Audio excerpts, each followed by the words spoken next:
All right, so not to add to the thanks, but I'm also incredibly grateful to be here tonight among all of the winners of the LPS Inspire Award.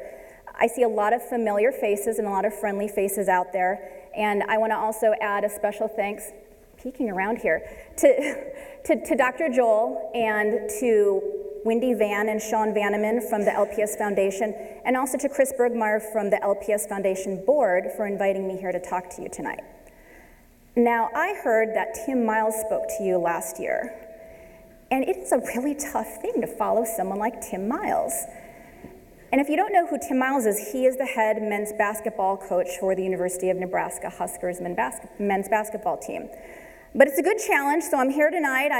Hopefully I will do as good of a job as he did. So when you think about Tim, he works in athletics at the University of Nebraska, and my guess is when he started, he probably told you about a sports story. Well, I'm the University of Nebraska's chief storyteller, that's the title I like to use, and I'm going to start tonight by telling you a story. In 1969, a 22-year-old Filipino nurse named Daisy Loria stepped off a plane in Chicago, Illinois, and that night was her very first night in the United States.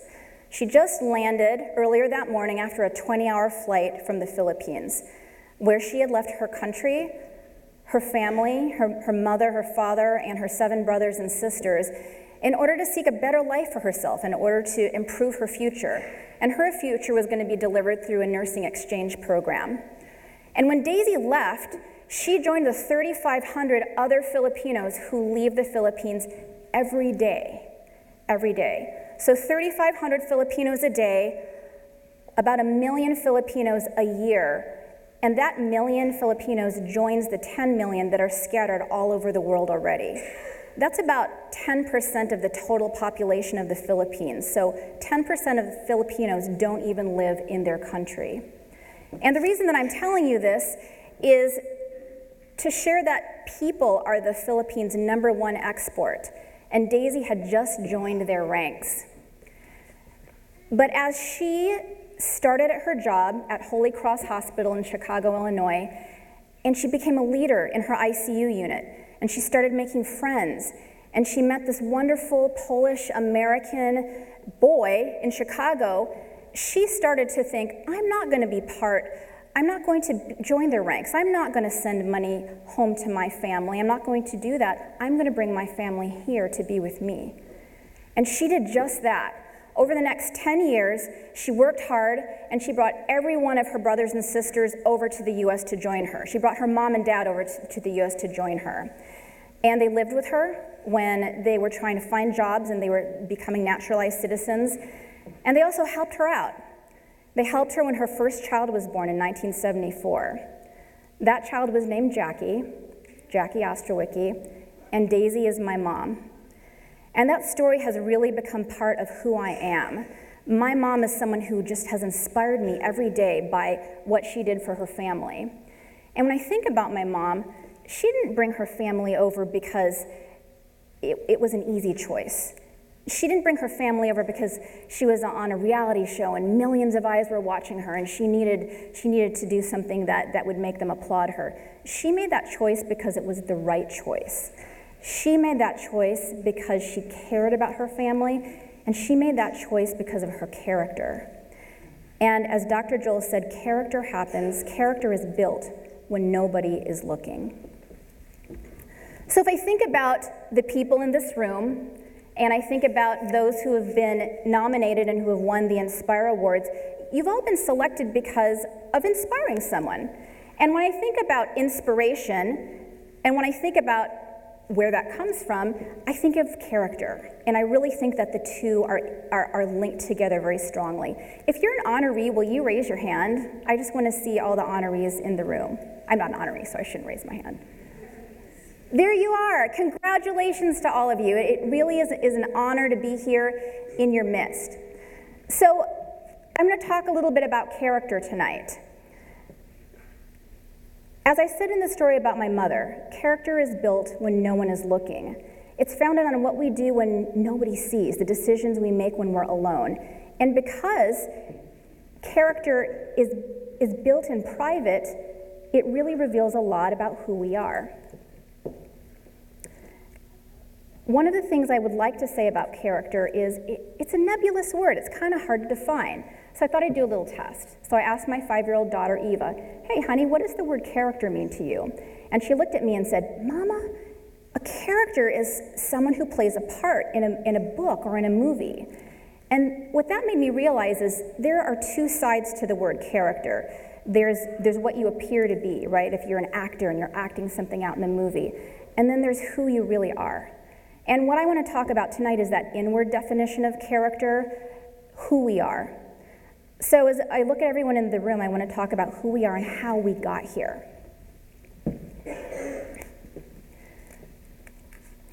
So one thing that everyone in this room has in common is that you're all involved in some way in public education. You're a parent, you're a teacher, you're a student. Now I've got to say, I'm a big fan of public education. First of all, I work at the University of Nebraska, so I'm in public education. Second, I have a 5-year-old who's about to go into the LPS system at Sheridan Elementary, so we're very proud of. She's going to be a little shark. And if you, thank you, she is excited to be a shark.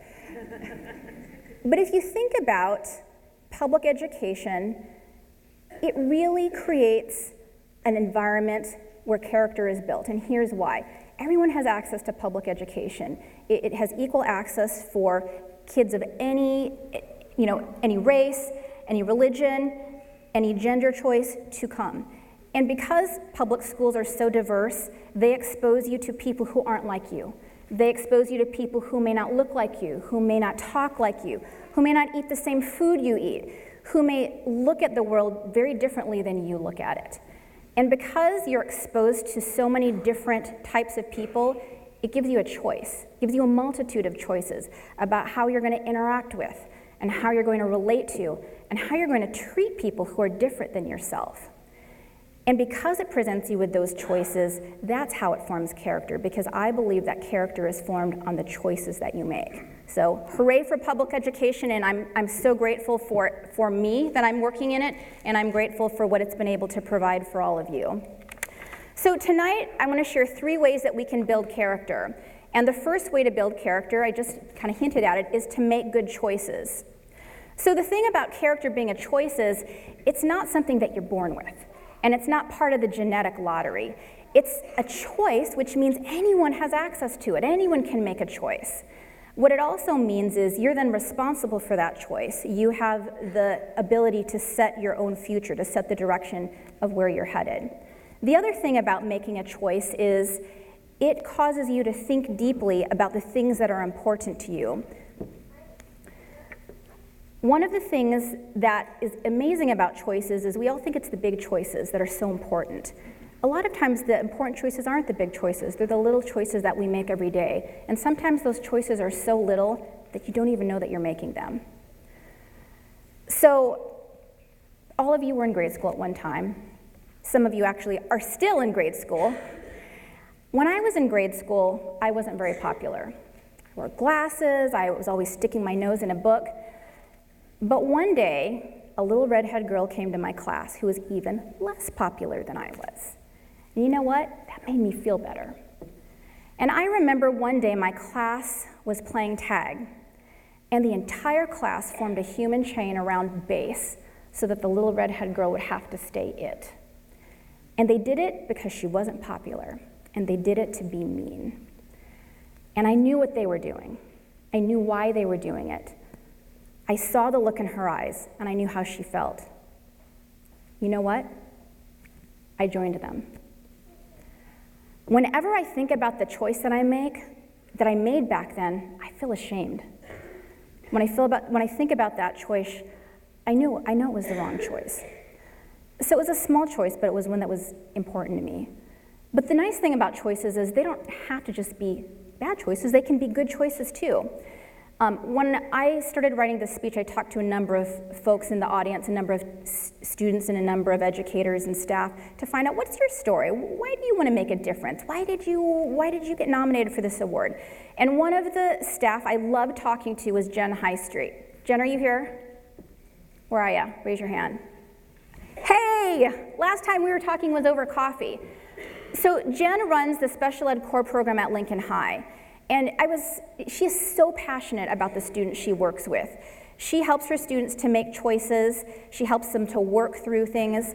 And for Jen, sometimes the successes are small successes. A success may be for a student who has anxiety to get through the day and to navigate through that day without being triggered. But here's the thing about Jen, is she works with her students on each choice that they make because she knows that small choices lead to big choices.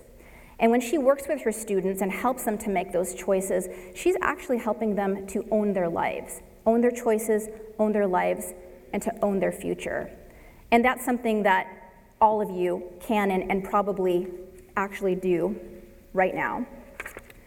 So what Jen does for her students brings me to an observation about making choices, which is good character is formed on compassionate choices. It's formed on caring about other people, listening to them, talking to them, and then acting on what you hear. So another person that I talked to when I was writing this talk was Principal Deanne Curran. Deanne, are you here tonight? All right, I can't see there. Hello, hi Deanne. So I wanted to talk to her about Abby. Is Abby here tonight? Abby, hello. All right, so I want to talk to Deanne about Abby and to talk about why Abby won the Inspire Award. And Deanne was very quick to note Abby's thoughtful, quiet leadership, but then she started talking about her other students, and all of the students in her community are encouraged to be helpful and to help others. And so Deanne told me this story about a first grader who had volunteered to help another first grader to get quietly in the school from one place to another. And so this first grader helped the other first grader.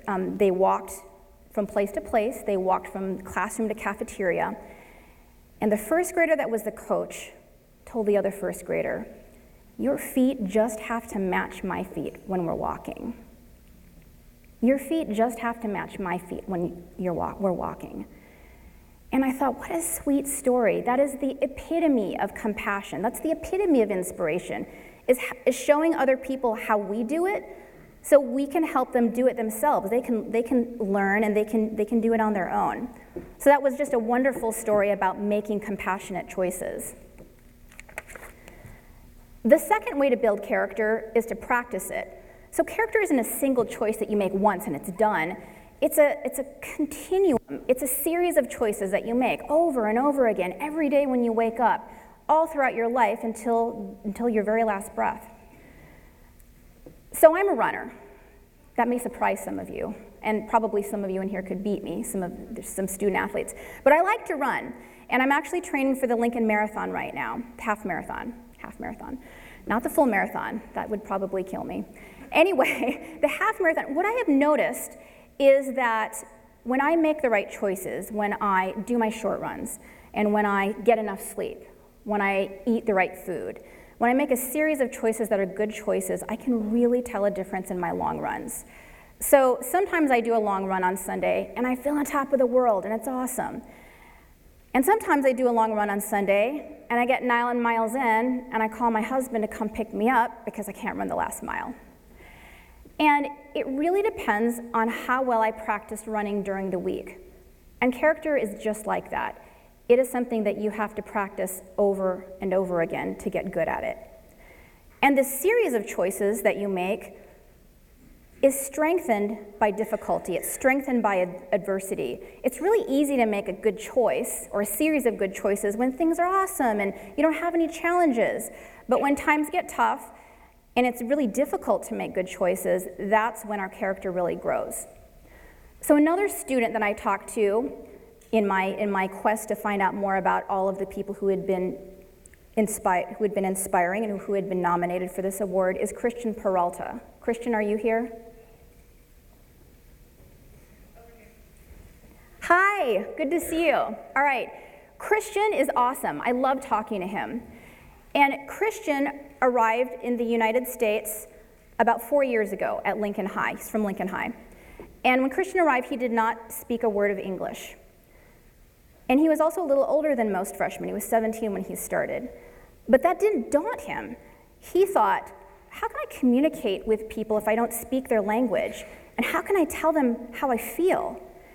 And then you know what he did? He doubled down and he started to learn English. He volunteered to help other students through a program called, and I'm not going to remember it, so I'll race over here. I think it's called Link Crew. All right, Link Crew. He served as a cultural ambassador to refugee students, and he also serves on a team that actually translates at parent-teacher conferences to Spanish-speaking families.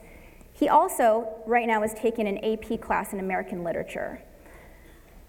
That is not to say that things have always been easy for Christian. There was a short period of time when he moved out of home to overcome some challenges that he was having with his family. And he missed his family. He felt a little depressed. And he's asked himself throughout his stay here some tough questions like, what's my purpose here? And why am I on earth? How can I make a difference? But you know what? Christian never gave up. He never gave up. And another person I talked to at Lincoln High is his principal, Mark Larson. You know what? You raised your hand by yourself. I promise you, you are the last person I'm going to point out tonight. So I talked to Mark, which was also great. And Mark said, you know what? Christian is the epitome of grit. He had every reason to say, I quit, I give up, school isn't worth it, but he didn't. He forged on. And you know what? He didn't just forge on, he did it with a smile. He did it with one of the best attitudes that teachers have ever seen at Lincoln High. And you know what? Christian is graduating this May. Let's give him a round of applause.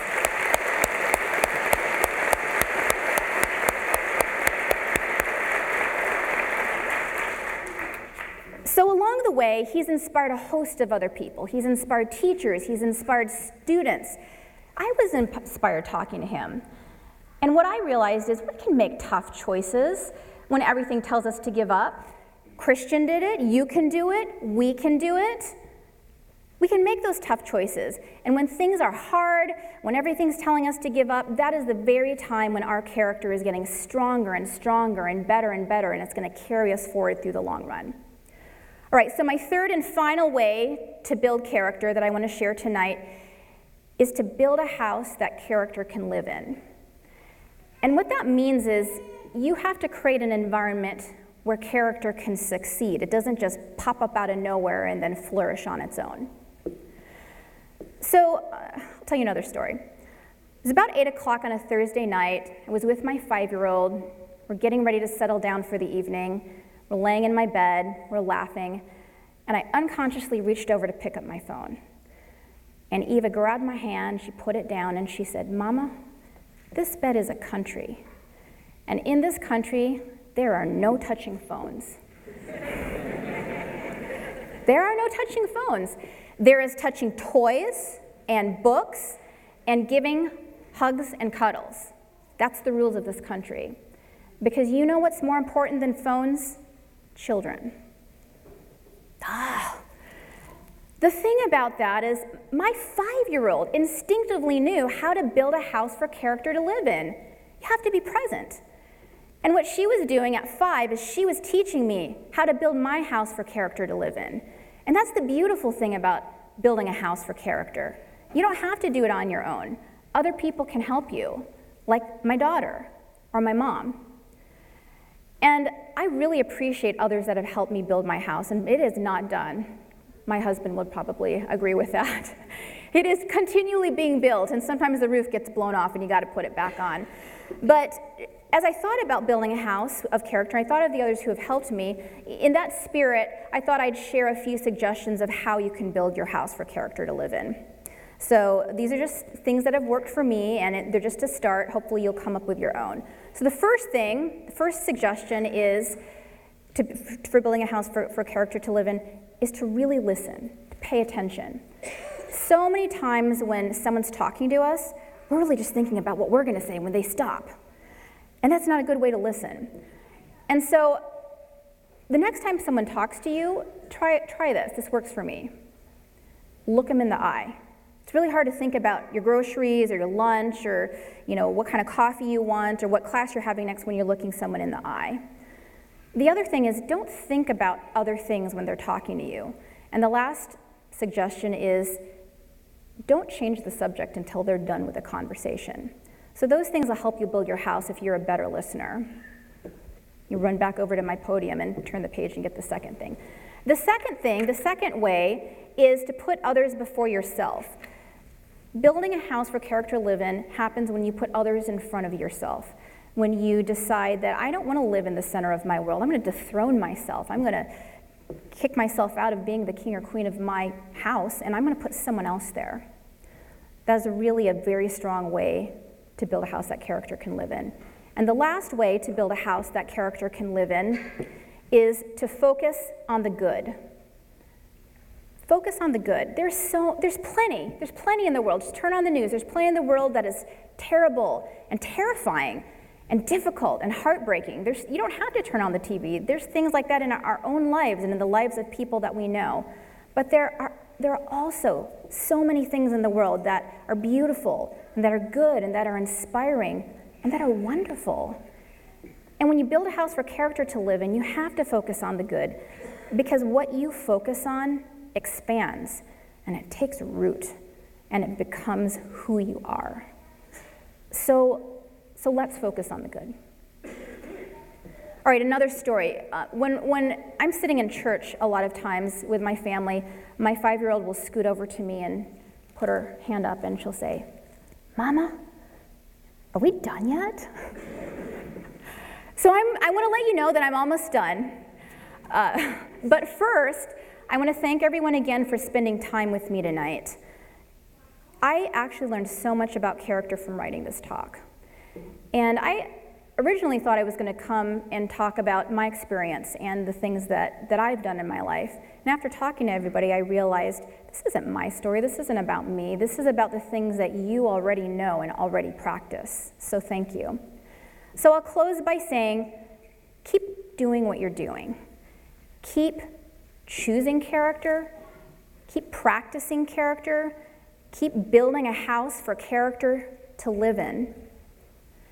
Gandhi said, "In a gentle way, you can shake the world." And I believe that people like you, people who make the right choice, people who make the hard choice, the small choice, day after day when nobody's looking, people like you can and do change the world. Thank you.